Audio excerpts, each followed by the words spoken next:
Well, it's now official. The University of Tulsa introduced Frank Haith as a new head men's basketball coach this afternoon. He's coming from the University of Missouri. Channel 8's John Laws joins us now with more. Frank Haith, huh? I know. A cold case out of Creek County is closer to being solved today. Investigators have been working on the case since 1992. Police and narcotics officers make a major meth bust in Delaware County. The weather, Jennifer mentioned, it's a little dicey, or Chuck did. To the west of us, coming this way, there is nothing. It's clear sky, and it's going to be a great evening here at 1 Field. Safe to say this was the warmest day of the year so far? Definitely was. What was our high? 86 degrees. Still climbing a little bit, or is that it's not anymore? It could settle to 86, 87. We'll go with 86. That's hot enough. We will have that official number for you within the next hour. Can't wait. All right, thanks. So basically, this twister took a path right where we are right now and just went right over here, over I-35, and off to the northeast from here. Week 6 of our hometown tailgate. And a few minutes ago, about an hour ago, we had some sprinkles, but things are looking better now, aren't they? I remember my first pitch. It was 30 years ago, and I did what Coach Blankenship said never do. It dribbled up there. No. So I learned from then on, if you're going to throw it wild, over the head of the catcher. Right. We usually root for the home team. You are, but I have a dog in the fight. This is my son, Tommy. He's a senior for Union Redskins. Hey, what's the game plan tonight? We're going to go to the Rob Wallace campaign in just a moment. Also, we're going to talk about District 1 Congress here in Oklahoma. And you can tell where the tornado skipped over and went over some trees. The tops of the trees are off, but the houses are fine. John Moss will have more on that coming up later in sports. Now, a lot of news going on today, especially what's going on out in Los Angeles today, and Charles Ely has that back in the studio. Chuck, it could be a lot worse and probably will be a lot worse tomorrow when this cold freeze comes in. Yeah, I'm going to be bundled tomorrow and inside, that is for We'll sure. have gloves on, we'll have our heavy coats on. And first on 8, breaking news in the search for possible child molestation victims. Hi, everyone. Thanks for joining us tonight. That story is unfolding tonight in Coweta. Police say alert parents contacted them about a man who was sending harassing text messages to their daughter. Law enforcement officials are also investigating allegations of sexual impropriety between a teacher and a student. It's happened at Kellyville High School, where a teacher has resigned. Channel 8's Burt Mummel has a story you'll see only on 8. Burt, thanks. New at 6 tonight, Wagner County deputies arrest a man for child neglect. Deputies were called to a house near Snug Harbor on a report of domestic disturbance. It has been a very busy day for police, using up valuable man hours to investigate bomb threats at local high schools. Officers were called to Booker T. Washington in Tulsa, Charles Page High School in Sand Springs, and Colcord High School in Delaware County. Charles Ely joined us now in the news center with details on each one. Chuck?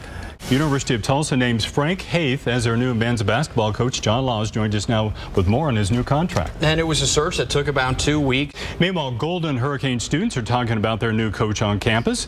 Channel 8's Kim Jackson continues our team coverage tonight live from the university with their reactions. Kim. Investigators in Delaware County have been searching a mobile home park there for what they believe may be human remains, but so far they found nothing there as the search continues for a missing man. Channel 8's Ethan Calloway is in Twin Oaks tonight along Highway 412 with the latest. And Delaware County authorities say the search will continue for Dustin Carver. 2 women are taken to a hospital after an apartment fire this morning. It happened at a complex near 71st and Yale. Both women received burns to their hands and feet. Governor Fallin has ordered all American and Oklahoma flags on state property to be flown at half staff until Monday morning. It's in memory of those killed and injured in the bombing of the Alfred P. Murrah Federal Building 19 years ago. A memorial service will be held at the National Memorial tomorrow morning. It begins at 8:55. Still ahead, details on Easter egg hunts and other holiday celebrations around the community this coming weekend. Plus, students and parents protest the firing of 4 coaches at the Locust Grove High School. The statewide unemployment rate has fallen to a 5-year low. It fell to 4.9% in March. That's the first time it's been below 5% since 2008, well below the national average of 6.7%. Only on 8, a protest over the firing of 4 coaches earlier this week. Some Locust Grove parents and students are still sounding off on losing their coaches. Channel 8's Caitlin Alexander shows us dozens of students missed class today to get their message across. As of this morning, the superintendent tells us he has personally met with 3 of the 4 coaches. At least one parent tells us she's applied to speak at an upcoming board meeting. Well, students at Eugene Field Elementary went shopping for Easter today. The school set up a store full of Easter merchandise and other toys and clothes. Students have been collecting reward dollars for their attendance and good behavior, and today they got to spend them. And they can learn about gift giving. There are a number of Easter egg hunts scheduled across the community tomorrow. We've compiled a list of times and locations. Just go to our website, k2l.com. On that Drillers game tomorrow and Easter Sunday, and it looks fantastic. And the rain will come later on Sunday. I really think it's going to hold off until late in the day. So it won't be a washout. No, it's not. Good. Not Good at all. to hear. All right, thanks, Jennifer. New basketball coach at TU holds his first news conference today where he talks about his previous suspension by the NCAA. Details next. And should be a lot of fun. So this is the first of many rounds in the NBA playoffs, right? That's right. It goes for like 4 months, 5 months, or something. NBA Finals, I believe, it wraps up first week of June. Right. So yeah, we'll be at this for a while, hopefully. Yeah, hopefully. Yeah, you're right. Thanks, John. All right, nice evening. Oh, beautiful evening. Drillers game tonight, tomorrow night, Grand Slam Saturday. Nice weekend ahead. Thanks. That's our news tonight. Wheel of Fortune up next. We'll see you back here tonight at 10. Good night. There's Mrs. Kennedy, and the crowd yells, and the President of the United States. So you didn't know the struggle that ensued here, that this would take on national implications here. No, it really didn't.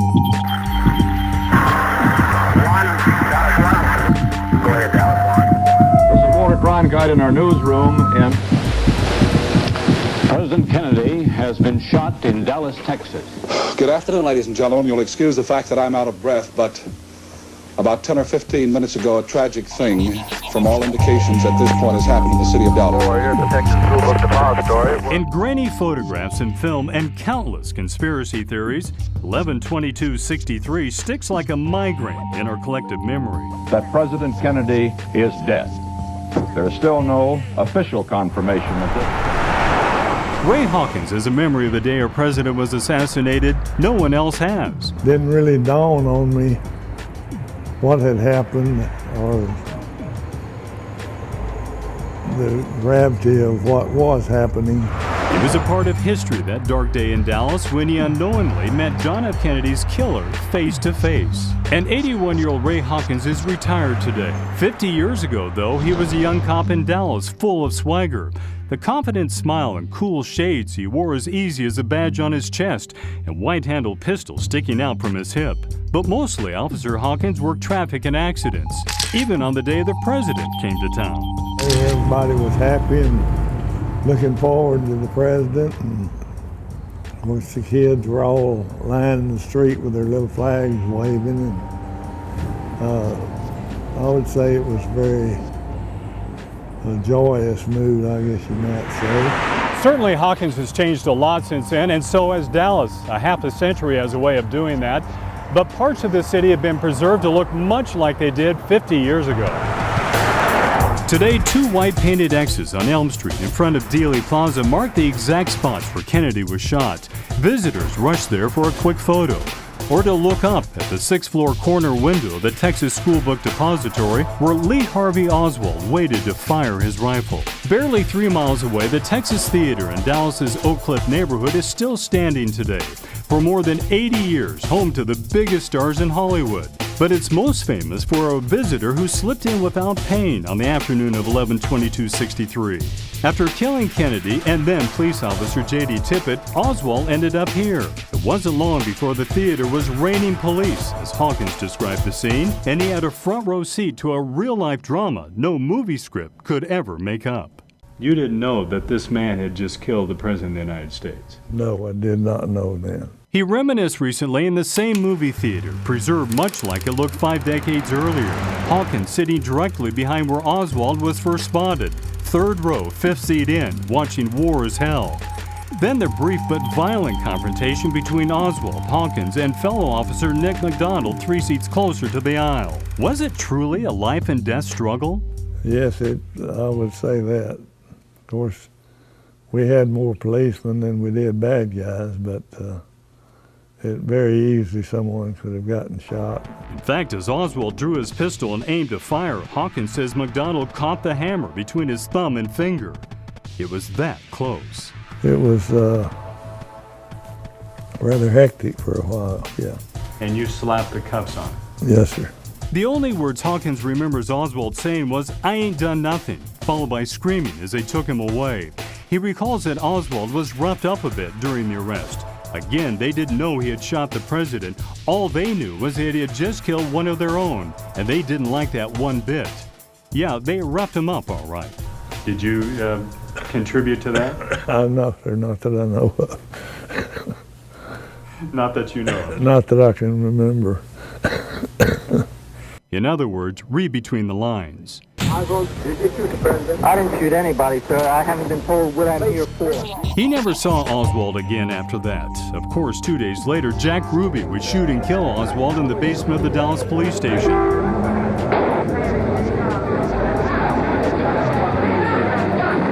For Ray Hawkins, what happened inside this old movie theater the afternoon of 11/22/63 is now a hazy, distant memory.